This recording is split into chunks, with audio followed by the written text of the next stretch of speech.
ایک اعتبار سے ایران ہے، پورے عالم اسلام میں یہ واحد مسلمان ملک ہے جس نے بہرحال اپنی شریعت اپنے عقائد کے مطابق ایک مذہبی انقلاب برپا کیا۔ جو حقائق سامنے آتے ہیں، وقت کم ہو رہا ہے تو میں جلدی ذرا کروں گا۔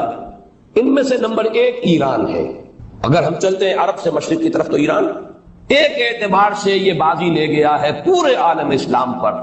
ان کے مذہبی عقائد، ان کی فقہ سے ہمیں جو اختلاف ہے وہ ہے اپنی جگہ پر ہے، آپ کو معلوم ہے۔ میرے بارے میں کسی کو اشتباہ نہیں ہو سکتا اس اعتبار سے۔ میری جس درجے دشمنی رکھی گئی ہے، جس طرح میرے سر کا جو ہے مطالبہ ہوتا تھا، 2 ہی آدمی تھے پاکستان میں کہ جن کے سر مانگے گئے، ایک کراچی کے وہ شاہ ولی الدین صاحب اور ایک میں۔ تو اس حوالے سے وہ اپنی جگہ پر اختلاف ہے، لیکن اس حقیقت کا اعتراف کیے بغیر نہیں رہا جا سکتا۔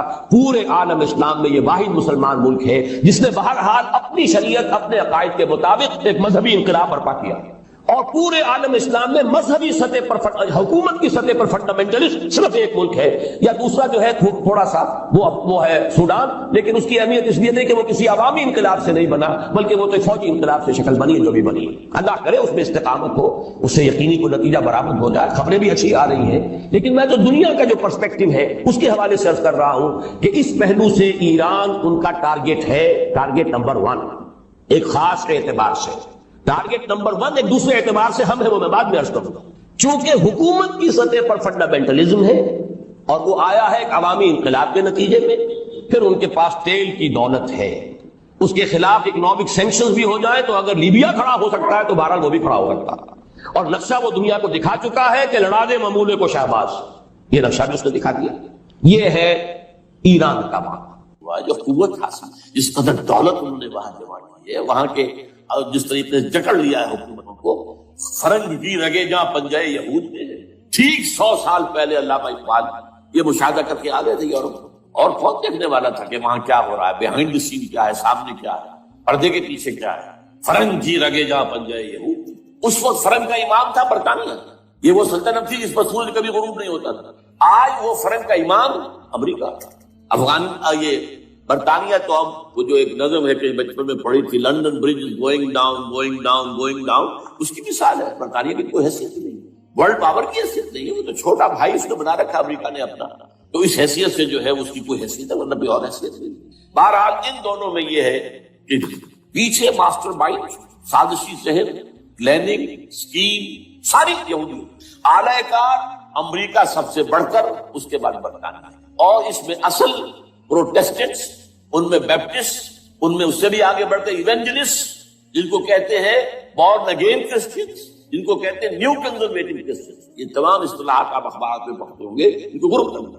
یہ اصل اعلی کار، ان کو نیا نام دیا گیا ہے کرسچین زائونسٹ۔ ایک یہودی زائونسٹ ہیں، سارے یہودی زائونسٹ نہیں ہیں، بہت سے یہودی ہیں جو یہ زائونسٹ کے مخالف ہیں۔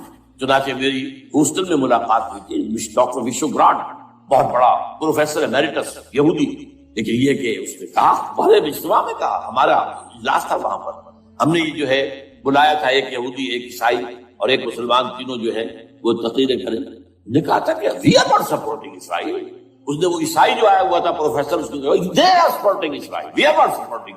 اسی طرح میری جو ہوئی تھی round table conference, round table, اس میں ایک یہودی پروفیسر تھے، وہ ہسٹری کے پروفیسر، میں نام بھول رہا ہوں ان کا، انہوں نے کہا آئی ایم اینٹی زائنسٹ، میں زائنسٹ کے خلاف۔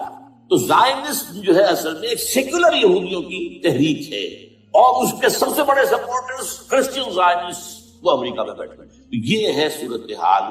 یہ جان لیجئے کیتھولکس جو ہیں یہ اتنے پرو یہودی نہیں ہیں، اب رفتہ رفتہ وہ بھی اس کے اندر آ کر شامل ہو گئے۔ یورپ جو ہے زیادہ Catholics, Roman Catholics, Roman Catholics کا یہ بھی آپ نے جملہ پڑھ سنا ہوگا کہ یہ جو ترکی جو ہے ہمارا ملک، یہ جو کوشش کرتا رہتا ہے گھسنے کی یورپین یونین کے اندر، تو ایک دفعہ جان شراق نے کہا تھا، بڑا پیارا جملہ تھا، Why doesn't Turkey understand that we are a Christian club؟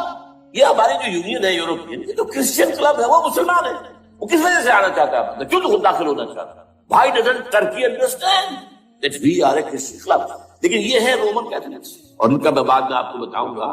یہی آپ کو معلوم ہے کہ یورپ نے عام طور پر اسرائیل کا اتنا ساتھ نہیں دیا جتنا امریکہ دیتا رہا، اور کسی درجے میں ان کے دلوں میں سافٹ کارنر جو ہے عرب فلسطینی کے لیے بھی رہا۔ یہ معاملہ ایران کے بارے میں بھی رہا ہے، جس قدر اسٹرانگ ایکشن امریکہ لینا چاہتا ہے، یہ جو ہے اس کے ساتھ نہیں ہے۔ یہ دونوں کا فرق ہے۔ میں اس کا ایک بنیاد بات میں بتا دوں گا.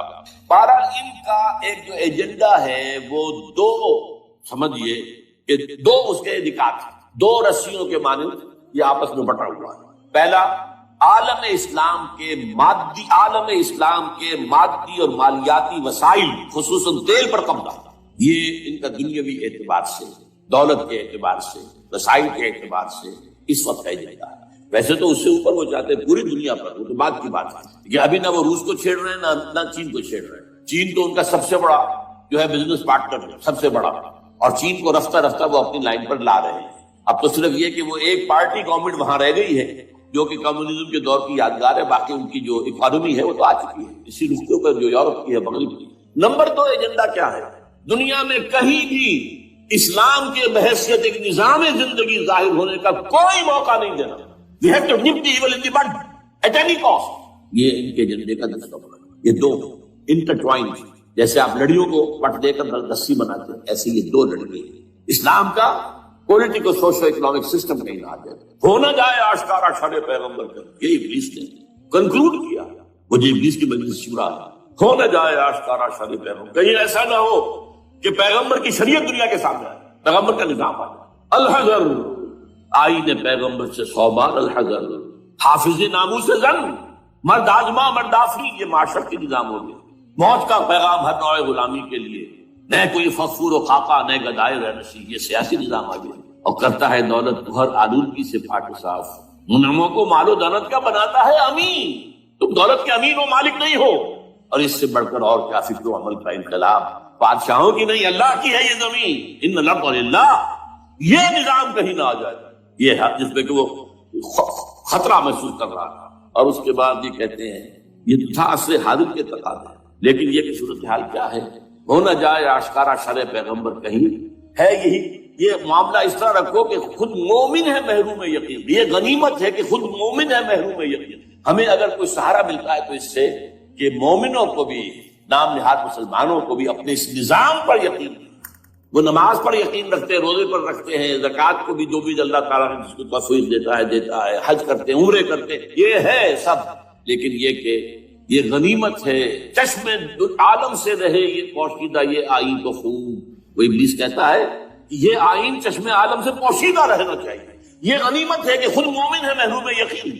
ہمارے لیے جو ہے اگر کوئی سانس لینے کی جگہ ہے وہ یہ ہے، حوصلہ افزائی اگر ہے تو اس میں ہے کہ خود مومن محروم یقین ہے، اس کے سامنے وہ راستہ ہے ہی نہیں. اب لیجیے یہودیوں کے ایجنڈے کو میں تجزیہ کر رہا ہوں. سب سے پہلے world bank, IMF، globalisation, TRIPS, ان تمام ہتھ کنڈوں کے ذریعے عالمی مالیاتی استعمال جو بظاہر امریکہ کا ہوگا حقیقت یہود کا ہوگا. یہودیوں کے نزدیک پوری نوع انسانی حیوانوں کے مانند ہے. They are not human beings, they are goyim, they are Gentiles. یہ انسانی شکل میں حیوان ہے، اور جیسے حیوانوں کو ایکسپلائٹ کرنا، استعمال کرنا انسانوں کا حق ہے. گھوڑے کو آپ باندھتے رہے ہیں نا ٹانگے کے آگے، اور بیلوں سے آپ ہل جتواتے رہے ہیں، تو جیسے یہ حق ہے ایسے ہمارا حق ہے پوری دنیا کے جو ہے وسائل ان کو کھینچے. ہاں جیسے گھوڑے اور بیل کو بھی کچھ نہ کچھ دانا تو ڈالنا پڑتا ہے، چارہ تو دینا پڑتا ہے، تو ان کو بھی کچھ دو. یہ پوری نوع انسانی ورکرز بن کر رہ جائے، حیوان بن جائیں بالکل. شہوت کے غلام بنا دو انہیں، اخلاقی اقدار کا بیڑا غرق کر دو، خاندانی نظام کو تہوبارہ کر لو. یہ باقاعدہ جو protocols of the elders of the زائنٹل سب میں موجود ہے، لکھا ہوا، جو 1897 میں انہوں نے پاس کیا اپنا پروگرام. بیسل سوئٹزرلینڈ کا ایک شہر ہے. Protocols of the elders of the زائنٹل. ان کو حیوان بنا دو، بس حیوانوں سے کام لیتے رہو. ہاں ان کی کمائی کا کچھ حصہ ان کے لیے چھوڑ دو، وہ بھی زندہ رہیں، وہ بھی آخر کام کیسے کریں گے. اور اصل جو ہے ملائی کھینچ دو اپنے اس نظام کے ذریعے. World bank, IMF، stock exchange, TRIPS, globalisation, اس کے ذریعے سے عالمی مالیاتی استعمال. نمبر 2 ایک ہے ان کا ایجنڈا، یہ تو عالمی ہے. دوسرا ایجنڈا کیا ہے؟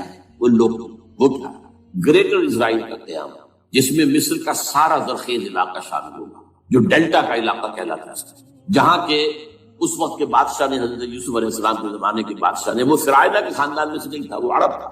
عربوں ہی سے کسی وقت میں قوم آئی تھی جو کہ مصر پر قابض ہوئی. اس نے حضرت یوسف کے خاندان کو لا کے وہاں آباد کیا. بہترین جشن کا علاقہ کہلاتا ہے، بہترین. وہ کہتے ہیں ہمارا ہے، ہم رہے وہاں پر کئی 100 برس تک رہے. عراق ہمارا ہے، وہاں ہمیں قید میں رکھا گیا، نبوکدنضر دے گیا تھا.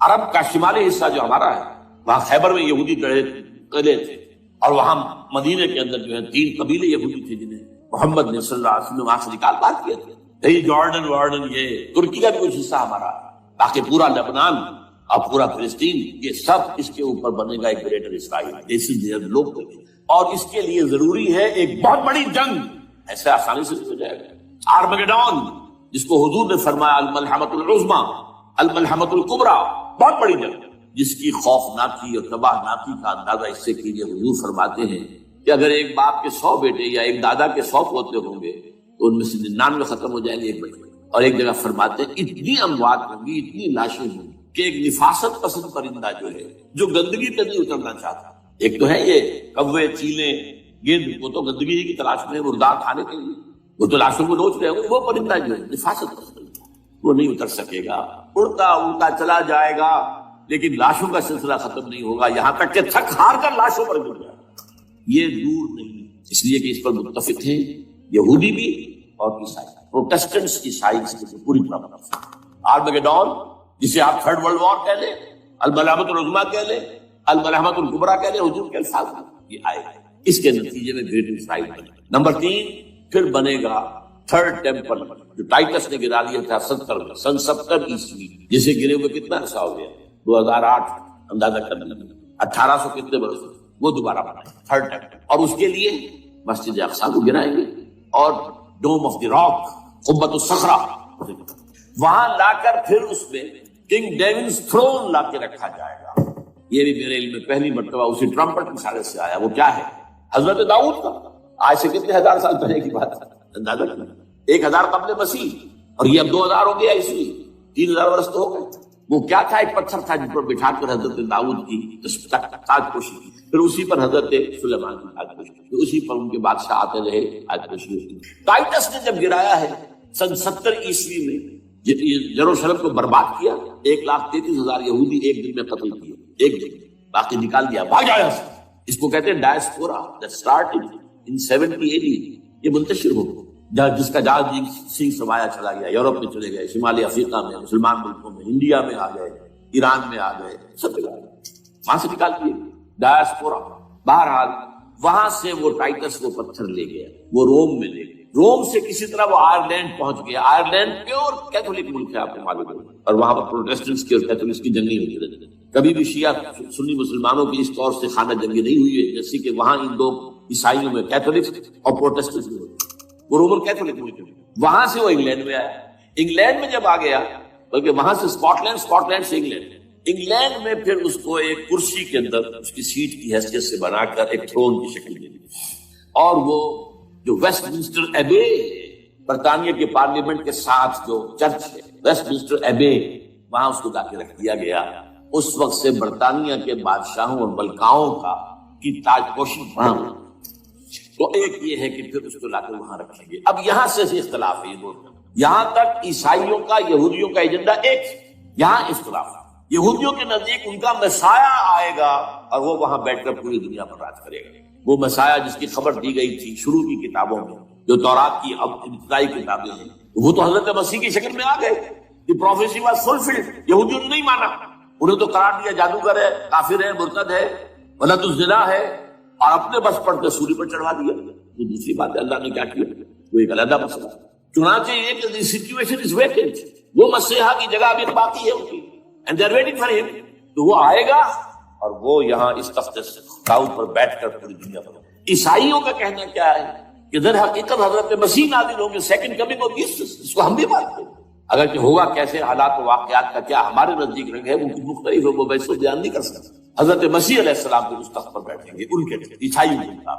چنانچہ پوپ جو مر گیا ہے، پال سیکنڈ، اس کو یہ ٹرمپٹ والے کہتے ہیں شیطان، اور ان کا کہنا یہ ہے کہ اس شیطان نے the old ancient Roman holy Roman empire کو ریوائو کیا ہے، یونائٹڈ یورپ بنا کر، اور ان کا مقصد کیا ہے کہ یہ فلسطین میں ایک رومن کیتھولک حکومت قائم کرنا چاہتا ہے۔ یہودی اپنی حکومت چاہتے جو ہے، اور وہ اپنی حکومت چاہتا ہے، یہ ان کا کہنا ہے۔ یہ میں نہیں جانتا کہ اس میں کس حد تک امہ ایک دوسرے پر الزام درست، لیکن جیسے کہ آپ کو معلوم ہے کہ انڈونیشیا کے اندر بھی ہوا تھا، ایک جزیرے کو تقسیم کر دیا، ایک حصہ جو ہے اس کا وہ رومن کیتھولک ریاست بن گیا۔ شاید نائجیریا میں بھی اس طرح کا معاملہ ہوا ہے تھوڑے علاقے کے وغیرہ وغیرہ، تو یہ ہے۔ لیکن بہرحال یہ ان کا عیسائیوں کا معاملہ کیا ہے، میں نے جیسا کہ بتایا کہ یہ تو اس ایجنڈے کے اندر متفق ہے، اور عیسائی بھی ورلڈ ڈومینیشن مالیاتی جو ہے استعمال اس کے لیے کوشاں ہے، لیکن ان کے نزدیک حضرت عیسیٰ ابن مریم آئیں گے علیہ الصلوۃ والسلام، اور وہ اس پورے ڈرامے کا اسکرپٹ پورا یہودیوں کا لکھا ہوا، اور انہی کی سازش اس پورے ڈرامے کے پیچھے۔ البتہ بظاہر اس ڈرامے کا بڑا کیریکٹر جس سے آپ ہیرو کہیں وہ امریکہ ہے، اور اس کے تابع یورپ بھی ہے۔ یہ ہے عالمی سطح پر معاملہ اس وقت۔ ویسے میری 2 کتابیں جو ہیں اس پر کتابچے ہیں، 4 سال پہلے میں نے اسی مقام پر 2 تقریریں کی تھی، ایک موجودہ عالمی حالات اور اسلام کا مستقبل، وہ دوسرا حصہ جو میں اس وقت نہیں چھیڑ رہا، ہوگا کیا اصل، جس میں یہ ہے کہ کہیں اسلامی ریاست قائم ہو، خلافت کا نظام قائم ہوگا کہاں ہوگا یہ میں نہیں کرتا۔ حضرت مہدی کا ظہور ہوگا، وہ آئیں گے عرب کو، پھر یہ ہے کہ وہ جو گریٹر اسرائیل کے خلاف جہاد ہوگا، اور اللہ کرے گا کہ رفتہ رفتہ یہ ممالک جو ان سے لے لیے جائیں گے، یہاں تک کہ بالآخر ایک یہودی اعلان کر دے گا میں ہوں مسیح، جس کو کہ عیسائی بھی کہتے ہیں اینٹی کرائسٹ، اور یہ کہتے ہیں یہ بیپٹسٹ بھی کہ اینٹی کرائسٹ جو ہے وہ یہودی ہوگا، جبکہ کچھ عرصے پہلے بہت بڑا پروپیگنڈا ہوا تھا کہ اینٹی کرائسٹ جو ہے دجال جو ہے وہ تو مسلمان ہوگا، نہیں، لیکن وہ کہتے ہیں کہ ہوگا یہودی، اور پھر اس یہودی کو ختم کریں گے حضرت مسیح، دی ریئل مسیح، اصل مسیح جو اٹھا لیے گئے درمیان میں، وہ آئیں گے، اور ان کے ہاتھوں دجال بھی قتل ہوگا، اور پھر مسلمانوں کے ہاتھوں ایک ایک یہودی، پھر ایک عالمی اسلامی ریاست قائم ہوگی حضرت مسیح کے ہاتھ، اور وہاں پر حضرت مسیح ایک حدیث میں آتا ہے 40 برس تک پوری دنیا پر۔ بہرحال یہ دوسرا پکچر ہے جو ہمارے سامنے، میں اس وقت کوئی تفصیل میں نہیں جا رہا، جو ان کے سامنے پکچر ہے وہ میں نے آپ کو بیان کیا۔ اب اس میں تجزیہ کیجئے افغانستان پر حملے کا اصل سبب جو میں نے 2 بتایا، 2 لڑیاں ہیں ان کے ایجنڈے کی، ایک اسلام کہیں ظاہر نہ ہو جائے، اسلام کا نظام ظاہر نہ ہو جائے، اور ایک مسلمانوں کے مالیاتی خاص طور پر تیل کے وسائل پر قبضہ۔ اب افغانستان میں کیا ہوا ہے، یہ سارا معاملہ تھا اسلام کا راستہ ہو کہ یہاں تو اسلام ایک شکل دکھا رہا ہے اپنی، اور اگر انہیں موقع مل گیا یہ تو ایک ایسی ویلفیئر اسٹیٹ قائم کر دے گی، زکوٰۃ کا نظام قائم ہو جائے گا تو اعلیٰ ترین ویلفیئر اسٹیٹ قائم ہو جائے گی، اور اگر یہاں پر جو ہے یہ ساری سزائیں نافذ ہو گئی، معاشرہ کرائم فری ہو جائے گا، لوگوں میں محبت ہوگی، مساوات ہوگی، اور یہ کہ عام لوگوں کے لیے ویلفیئر ہوگا، اور یہ سامنے نظام آ گیا تو پھر ہمارا یہ نظام کیپیٹلزم یہ کہاں رہے گا، اس کو تو منہ چھپانے کی جگہ نہیں ملے گی۔ لہذا افغانستان پر حملے کا اصل موٹو یہ ہے۔ البتہ یہ ساتھ ہی یہ بھی تھا کہ افغانستان کے راستے سے سینٹرل ایشین سٹیٹس جو ہیں ان سے پائپ لائنیں لا کر، اور وہ پھر کہیں گوادر کے آس پاس سمندر تک لائے جائے تاکہ ہم وہاں کے جو ہے ڈرین کر سکیں جو تیل اور گیس کے ذخائر ہیں سینٹرل ایشین سٹیٹس کے اندر جو مسلمان سٹیٹس ہیں، تو اس کے لیے راستہ جو ہے وہ لینا چاہتے تھے افغانستان سے۔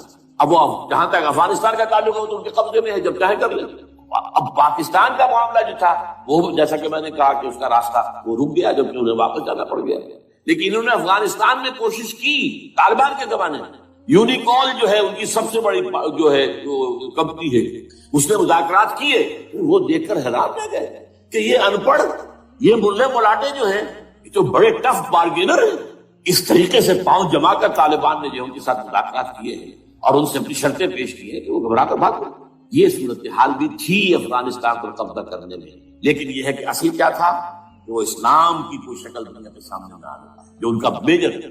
اسی لیے پورا عالم کفر جمع ہے، امریکہ، یورپ، روس، چین، سب جمع، بھارت تو ہے یہ سب جمع۔ آپ یاد ہو گیا جب لال مسجد کا حادثہ ہوا ہے اور ہمارا یہ بدبخت اور بدمعاش انسان اس نے صرف خود جان بوجھ کر اسے بڑھایا، ایک پھنسی کو گھوڑا بنایا، اس میں پھر شگاف کیا اور شاباش لی ہے۔ امریکہ سے شاباش آ گئی، نیٹو سے شاباش آ گئی، رشیا سے شاباش آ گئی، چائنا سے شاباش آ گئی۔ وہ چونکہ محسوس کر رہا تھا کہ اندرون ملک تو میری اب کشتی ڈگمگا رہی ہے، ڈاوا ڈول ہے، I have to have more support from outside, اور for that I have to do it۔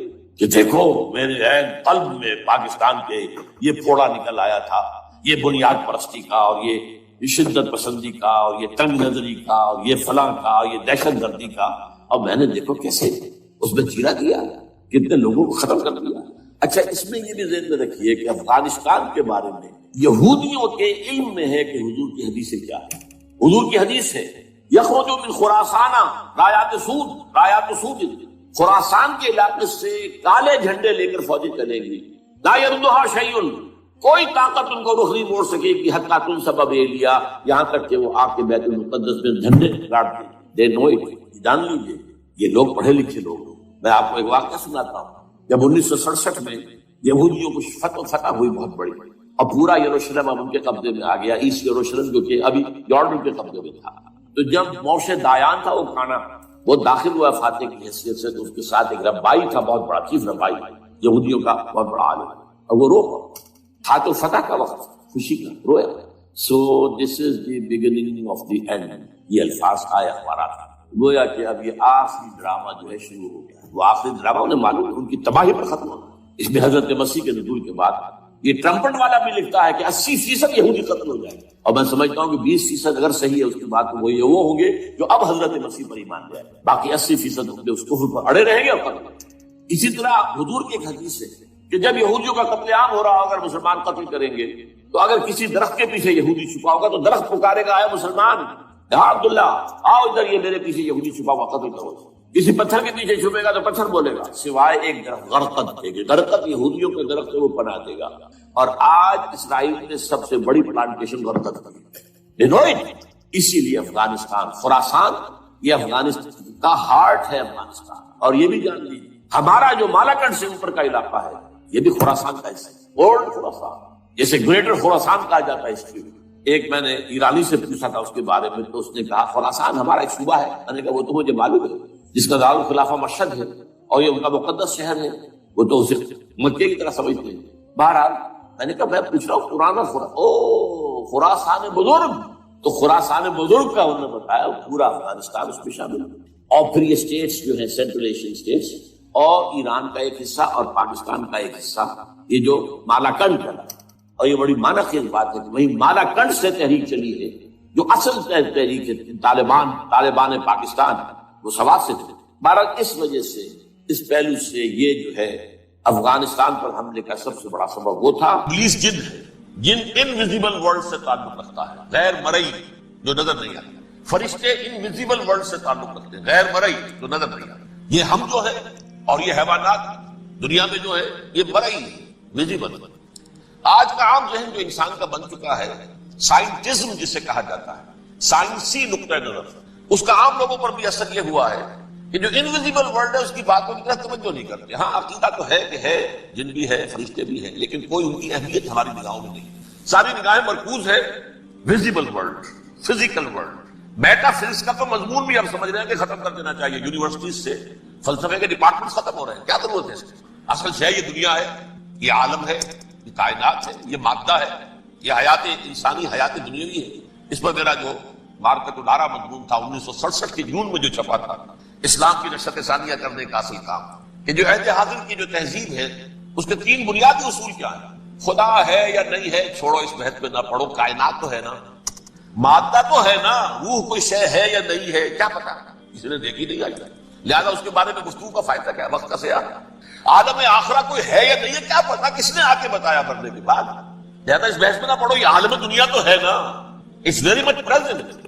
لہذا ساری توجہ اس پر سر کرو. تو خدا کے مقابلے میں کائنات پر توجہ، روح کے مقابلے میں مادے اور جسم پر توجہ، حیات اخروی کے مقابلے میں حیات دنیاوی پر توجہ. یہ ہے اصل میں کرکس آف دی میٹر، اس تہذیب جدید کا خلاصہ. دیکھیے اللہ تعالیٰ نے جو مخلوقات پیدا کی ہے ان میں ایک تقسیم تو ہو سکتی ہے اس کی حیات اور بغیر حیات، جاندار چیزیں اور بے جان چیزیں. بے جان چیزیں بے شمار، یہ تمام فلکیات، پوری کائنات، یہ زمین، یہ پہاڑ، یہ شجر و حجر، کیا. لیکن ایک ہے جاندار. ان جانداروں میں ایک تقسیم ہے. 2 کا تعلق غیر مرئی دنیا سے ہے، انویزیبل ورلڈز. فرشتے جو دکھائی دیتے ہیں، ان کی پیدائش ہوئی ہے نور سے. دوسرے جنات جو انسانوں سے پہلے پیدا کیے گئے، آدم سے پہلے. والجان خلقناه من قبل من نار السموم. جنات کو تو ہم بہت پہلے پیدا کر چکے تھے آگ کی نور سے، وہ بھی نظر نہیں آتے. تیسرے انسان اور اس دنیا میں جتنے بھی حیوانات ہیں، ان کا جو مادہ ہے وہ ارض، یہ زمین ہے، یہ مٹی سے بنے، تراب سے بنے، کرسٹ آف دی ارتھ سے بنے. اب ان میں ایک تقسیم ہے. ایک وہ ہے ان تمام میں شعور تو ہے، حیوانات میں بھی شعور ہے، خود شعوری جسے کہتے ہیں سیلف کانشسنس. یہ صرف 3 میں ہے، فرشتہ، جن اور انسان. حیوانات میں خود شعوری نہیں، کانشسنس ہے، سیلف کانشسنس نہیں. دونوں کی بات سے سمجھا دوں آپ کو. میں دیکھ رہا ہوں، آپ مجھے دیکھ رہے ہیں. کتا بھی کوئی یہاں ہوتا تو مجھے دیکھ رہا ہوتا، لیکن کتے کو مجھے دیکھتے ہوئے یہ احساس نہیں ہوتا کہ میں دیکھ رہا ہوں، یعنی کتے کو یہ احساس نہیں ہوتا کہ وہ دیکھ رہا ہے، دیکھ تو رہا ہے، اس کو میں کا احساس نہیں ہے۔ میں جب دیکھ رہا ہوں تو میں سمجھتا ہوں میں دیکھ رہا ہوں، میں ہوں کوئی شے جو دیکھ رہا ہوں۔ یہ خود شعوری ہے، سیلف کانشیسنس، کسی بھی کام کو کرتے ہوئے اپنے وجود کا احساس، میرا فیصلہ ہے، میری رائے ہے، یہ ہے در حقیقت سیلف کانشیسنس، انا، سیلف، خودی۔ یہ حیوانات میں نہیں ہے، یہ ہے صرف ملائکہ، جنات اور انسان۔ اب یہاں مسئلہ پڑ گیا، بڑا پرپیچ مسئلہ۔ اللہ تعالیٰ نے پہلے ثانی ارواح کو پیدا کیا دور سے، پھر ناک سے پیدا کیا، نار سے، آگ سے جنات کو، پھر مٹی سے بنایا، آدم کا ہیولا، اس میں روح پھونک دی، اب آدم بن گئے۔ اعلان یہ کر دیا کہ خلافت عرضی جو ہے وہ آدم کو عطا کی جائے، یہ پیچ پڑ گیا۔ اس پر تھوڑا سا اشکال تو فرشتوں کو بھی ہوا، قرآن میں ہے سورہ بقرہ کے 4 رکوع میں، اتجعل فیہا من یفسد فیہا ویسفک الدماء ونحن نسبح بحمدک ونقدس لک۔ پروردگار اس آدم کو تو خلافت دے رہا ہے، زمین کے اندر اختیار دے دے گا، یہ تو فساد کرے گا، توریزی کرے گا، ہم تیری تسبیح و تحمید میں لگے ہوئے ہیں، جو بھی حکم ہو ارشاد ہو ہم بجا لاتے ہیں، تو ضرورت کیا ہے؟ اس کا جواب اللہ نے دیا، انی اعلم ما لا تعلمون، میری مشیت، میری حکمت وہ میں ہی جانتا ہوں، ضروری نہیں کہ تم اس کو شیئر کر سکتے۔ لیکن یہ جنات میں سے ایک جن تھا عزازیل۔ اب دیکھیے کہ جنات کو ایک قرب حاصل ہے ملائکہ کے ساتھ، کیوں؟ وہ نور سے پیدا کیے گئے، یہ نار سے پیدا کیے، کتنا قرب ہے دونوں۔ انسان پیدا کیا گیا مٹی سے، مٹی انرٹ ہے، آگ بھڑکتی ہے، اوپر اٹھتی ہے، شعلہ زنگ ہوتی ہے، انرجی ہے۔ نور اور نار میں بڑا قرب، اور عربی کے ایک قاعدے سے تو یہ ایک ہی لفظ ہے، مادہ ایک ہی، حروف علت جو ہے ایک دوسرے کی جگہ آ جاتی ہے، یہ قرب ہے۔ اگرچہ زمین و آسمان کا فرق ہے، فرشتہ نور سے پیدا کیا گیا ہے، وہ پاک ہے، وہ اللہ کے کسی حکم کی خلاف ورزی کر ہی نہیں سکتا۔ لا یعصون اللہ ما امرهم ویفعلون ما یؤمرون، وہ جو بھی اللہ تعالیٰ حکم دیتا ہے اس کی کوئی معصیت نافرمانی نہیں کرتے، بلکہ جو حکم لیا جاتا مان لیتے۔ ذرا سا اشکال ہوا تھا، پوچھ لیا، جواب مل گیا، خاموش ہو گئے بس۔ لیکن عزازیل نامی ایک جن تھا، جو ایک تو جن ہونے کی نسبت سے فرشتوں سے کچھ نہ کچھ مماثلت تھی، قرب تھا، دوسرے یہ علم میں، زہد میں، عبادت میں اتنا اونچا تھا، اتنا اونچا تھا، اتنا اونچا تھا کہ یہ ملائکہ ہی کے صف میں شامل ہو۔ اس نے علم بغاوت بلند کر دیا جب حکم دیا گیا کہ سجدہ کرو آدم کو۔ اب یہ دیکھیے کس قدر یہ اہم مضمون ہے، اور آپ سوچ رہے ہیں یہ باتیں آج پہلی مرتبہ ہمیں اس طرح سنائی جا رہی ہیں، یہ باتیں تو علم میں آتی نہیں ہمارے۔ وجہ کیا ہے؟ آپ کو دلچسپی نہیں ان چیزوں، جدید تہذیب نے ان چیزوں کی اہمیت کو زیرو کر دیا۔ قرآن میں اہمیت کا کیا عالم ہے؟ 7 جگہ یہ مضمون قرآن میں آیا ہے کہ فرشتوں کو ہم نے حکم دیا سجدہ کرو آدم کو، سب نے سجدہ کیا۔ فسجد الملائکۃ کلھم اجمعون، سارے کے سارے، کل کے کل، سب نے مل کر سجدہ کیا آدم کو، اللہ کے حکم سے فوراً تعمیل کر دی۔ الا ابلیس ابا واستکبر وکان من الکافرین، ابلیس نے نہیں کیا، انکار کیا، استکبار کیا، گھمنڈ کیا۔ اور اس کو سورہ کہف میں بیان کر دیا گیا، یہ اس لیے کہ وہ اصل میں جنات میں سے تھا، اگرچہ شامل تو تھا فرشتوں میں اس وقت، کان من الجن ففسق عن امر ربہ، وہ اصل میں جنات میں سے تھا، اس وجہ سے وہ اپنے رب کے اس فیصلے کے خلاف کھڑا ہو گیا، سرکشی کی اس میں۔ یہ معاملہ اتنا اہم ہے، اب آپ سمجھیے کہ 7 مرتبہ سورہ بقرہ، سورہ اعراف، سورہ حجر، سورہ بنی اسرائیل، سورہ کہف، سورہ طٰہٰ، سورہ صاد، 6 مکی صورتوں میں ذکر ہے یہ، اور ایک مدنی صورت سورہ بقرہ۔ ان میں سے اکثر مقامات پر پھر جب اللہ نے کہا کہ اچھا تم نے یہ سرکشی کی ہے اور ہمارے حکم کی خلاف ورزی کی ہے تو یہاں سے نکل جاؤ، دفع ہو جاؤ، تم مردود ملعون، ان علیک لعنتی الی یوم الدین، اب تجھ پر لعنت رہے گی میری قیامت کے دن۔ اس نے کہا اچھا پروردگار پھر مجھے ذرا مہلت دے دے، رب فانظرنی الی یوم یبعثون، قیامت تک میری زندگی طویل کر دے۔ فذهب فإنک من المنظرین، کہہ دیا اچھا جاؤ، تمہاری یہ درخواست بھی ہم نے قبول کی۔ انہوں نے کہا پروردگار اب میں اس آدم کو بھی گمراہ کر کے چھوڑوں گا اور آدم کی نسل کو تباہ کر کے چھوڑوں گا۔ انتہائی شدید چیلنج کے انداز میں یہ قرآن مجید میں 4-5 مرتبہ بنا ہوا ہے۔ میں نے صرف 2 جگہ سے آپ کو اس وقت کوٹ کر کے سنایا تھا۔ سورہ اعراف میں اللہ تعالیٰ فرماتے ہیں قال، اس پر ابلیس نے کہا فبما اغویتنی، تو اے رب جو تو نے مجھے گمراہ کیا ہے، مجھے دلیل کر دی، مجھ پر فوقیت دے دی، اس کو انا خیر منہ، میں اس سے بہتر ہوں، خلقتنی من نار وخلقتہ من طین، بنایا تو نے مجھے آگ سے اور اس کو بنایا مٹی سے، پھر مجھ سے مطالبہ کہ میں سجدہ کروں، اور میں نے سجدہ نہیں کیا تو تو نے مجھے ملعون قرار دے دیا۔ قال فبما اغویتنی لاقعدن لهم صراطک المستقیم، اب میں یہ نسل آدم کے لیے، اس کو برباد کرنے کے لیے تیری سیدھی راہ کے اوپر گھاٹ میں بیٹھوں گا، سیدھے راستے پر چلنے نہیں دوں گا۔ ثم لآتینہم من بین ایدیہم، پھر میں ان پر حملہ آور ہوں گا، ان کے سامنے سے بھی، ومن خلفہم، ان کے پیچھے سے بھی، وعن ایمانہم، ان کے داہنی جانب سے بھی، وعن شمائلہم، ان کے بائیں جانب سے بھی، ولا تجد اکثرهم شاکرین، اور تو دیکھے گا کہ ان کی اکثریت تیری شکر گزار بندوں پر مشتمل نہیں ہوگی۔ یہ چیلنج تھا، اور ایک چھوٹا سا چیلنج جو سورہ صاد میں آیا ہے، اور یہاں تو اس نے اللہ کے جلال کی قسم کھا کر کہا قال فبعزتک لأغوینہم اجمعین، اے رب تیری عزت تیرے جلال کی قسم ہے میں ان سب کو گمراہ کر کے چھوڑوں گا، الا عبادک منہم المخلصین، سوائے ان میں سے وہ کچھ لوگ جنہیں تو خالص اپنا بندہ بنا لے، جنہیں تو اپنا بندہ بنا لے۔ مخلص، مخلص نہیں، مخلص یہ مفعول ہے، فاعل نہیں ہے، جسے تو بنا لے۔ بعض لوگوں کو اللہ چن لیتا ہے، هو اجتباک، تمہیں چن لیا ہے، استفاء، اجتباء، وہ بچیں گے جن کو تو اپنی خاص امان میں لے لے گا، باقی میں سب کو گمراہ کر دوں۔ یہ ہے اصل دنیا میں نوع انسانی کا ابدی دشمن، ازلی سے ابدی تک۔ اور اس پہ نوٹ کیجئے کہ اس کی اصل بنیاد کیا ہوئی؟ دو لفظ، تکبر اور حسد۔ استکبر، تکبر، انا خیر منہ، میں اس سے بہتر ہوں۔ یہ ساری بس کی گانٹھ یہی ہے، سب سے بڑی گمراہی کی وجہ یہی ہے۔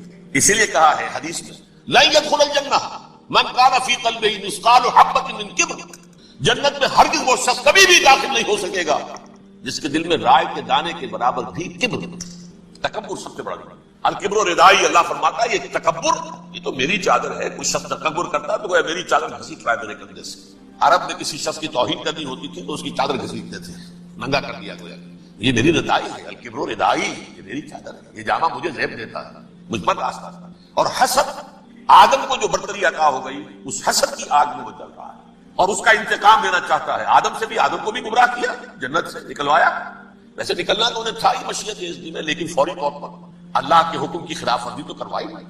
فعصى آدم ربہ فغوی، آدم نے اپنے رب کے حکم کی نافرمانی کی اور گمراہ ہوا عارضی طور پر۔ یہ دوسری بات ہے، توبہ کر لی، اللہ نے توبہ قبول فرما لی، معاف کر دیا۔ وہ مستقل جو ہے وہ نسل انسانی پر اس گناہ کا اثر متوارث طور پر نہیں آ رہا ہے، ختم ہو چکا معاملہ، ہوا تھا ہو گیا۔ فتلقى آدم من ربہ کلمات فتاب علیہ انہ هو التواب الرحیم۔ اور توبہ کی شان یہ ہے جب وہ قبول ہو جائے اللہ کی جناب میں، یا تائب من الذنب کمن لا ذنب له، گناہ سے توبہ کرنے والا ایسے ہوتا ہے جیسے اس نے کبھی گناہ کیا ہی نہیں تھا۔ لیکن بہرحال وہ گمراہ کرنے میں کامیاب ہو گیا حضرت آدم اور حوا کو۔ اور نوع انسانی کی عظیم اکثریت، عظیم اکثریت، عظیم اکثریت اس کے داؤ میں آئی ہوئی ہے نہیں۔ کتنے ہیں وہ عباد اللہ المخلصین، الا عبادک منہم المخلصین، کتنے جو واقعتاً خالصتاً اللہ کے بندے بن گئے، جنہیں اللہ نے اپنا بنا لیا، اپنا قرار دے دیا۔ اب اس کے ساتھ نوٹ کیجئے، اس ابلیس کے ساتھ ایک فوج بھی ہے جسے قرآن مجید میں کہا گیا ہے یہ اس کی پارٹی حزب الشیطان، یہ اکیلا نہیں ہے۔ ایک تو وہ عزازیل ہے، اس کی طویل ترین عمر اللہ نے دے دی، وہ تو قیامت تک رہے گا۔ باقی بھی جنات جو ہیں ان کی نسل میں سے، یا اس کی نوع میں سے، اس کی نسل میں سے، جنات کی عمریں انسانوں کی عمروں سے زیادہ ہیں، بہت زیادہ ہیں، لیکن پھر بھی اتنی نہیں ہے۔ یہ خاص ہے اس کا معاملہ کہ اس نے کہا تھا رب انظرنی الی یوم یبعثون، مجھے دے دے مہلت اس وقت تک تاکہ میں ثابت کر کے دکھا دوں کہ جسے تو نے یہ خلافت دیا یہ اس کا اہل نہیں ہے۔ Let me prove this point ولا تجد اکثرهم شاکرین، تو ان کی اکثریت کو شکر گزار نہیں پائے گا۔ وہ ابلیس جو ہے وہ ریکروٹ کرتا ہے اپنے فوجی، اول تو خود جنات جو اس کے نمبر 1 لشکر ہے۔ قرآن مجید میں اس کا اشارہ دیا گیا ہے انہ یراکم هو وقبیلہ من حیث لا ترونہم۔ دیکھو لوگوں، اے انسانوں، وہ ابلیس لعین عزازیل اور جو اس کی قبیلے کے لوگ ہیں، جنات ہیں، وہ تمہیں وہاں سے دیکھتے ہیں، تاکتے ہیں اور حملہ کرتے ہیں جہاں سے تم انہیں نہیں دیکھتے۔ وہ غیر مرئی ہے، انویزیبل ہے، تمہیں نظر نہیں آتے۔ ویزیبل دشمن کا وار کو روک لو گے، انویزیبل کا کیسے روکو گے؟ انہ یراکم هو وقبیلہ، اکیلا ہی نہیں ہے وہ تو تمہیں تاکتا ہے، تم پر حملہ کرتا ہے، گھات میں لگ کر جو ہے تمہارے اوپر حملہ کرتا ہے، وہ بھی اور اس کے ساتھ اس کے قبیلے کے لوگ جنات بھی، من حیث لا ترونہم، جہاں سے کہ تم انہیں نہیں دیکھتے۔ لیکن اس کے علاوہ وہ انسانوں میں سے بھی ریکروٹ، رنگ روٹ، وہ بڑھتا ہے، وہ جو ہے ان کو اپنے پاس رکھتا ہے فوج کے۔ جس کی سب سے بڑی مثال کیا ہے؟ سورہ مجادلہ میں اللہ تعالیٰ نے منافق، حالانکہ وہ کون تھے؟ بظاہر حضور کا کلمہ پڑھنے والے، حضور کے پیچھے نماز پڑھنے والے، اسلام کا دعویٰ کرنے والے، ان کو اللہ فرماتا ہے اولئک حزب الشیطان الا ان حزب الشیطان هم الخاسرون، یہ شیطان کی پارٹی کے لوگ ہیں۔ وہاں مقابلے میں آیا ہے اولئک حزب اللہ الا ان حزب اللہ هم المفلحون۔ یہ دو پارٹیاں ہیں، حزب اللہ اللہ کی پارٹی جو اس کے مخلص بندے ہیں وہ اللہ کی پارٹی، اور جو شیطان کے مرید بن گئے اس کے ہاتھ پر بیعت کر لی۔